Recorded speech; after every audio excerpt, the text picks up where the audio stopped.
To get started as an influencer with TribeFluence, let's go ahead and open the app. I get a load screen and a sign-in screen where I can also sign up. An influencer can also be a brander by creating a separate account and then choose to log in as either, as you'll see above. Let's choose Sign Up. Of course, I choose Influencer, and here's where I get to enter my information.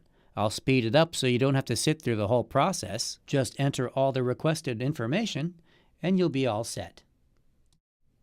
I select Gender, and then Category, Health and Fitness. Next, I'm going to click on the Current Number of Followers field, which will take me to a login page for Instagram if I'm not already logged in. I can log in, and then it will automatically pull that information into the field for me. It's not something I can change unless I change my Instagram followers. It will refresh every time I log in to TribeFluence. Once I'm done, I press Sign Up. I get a confirmation. I'll press OK, and we come to our landing page. Let's go look for posts. If I click on Pending, I'll see what my options are. And there's an ad waiting for us to share right now. Let's go ahead and accept.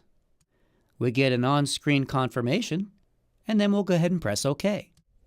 Finally, all I have to do is press Share, which will automatically share that message to my Instagram account. I need to leave it up for at least 48 hours, and that's it. I'm making money with TribeFluence.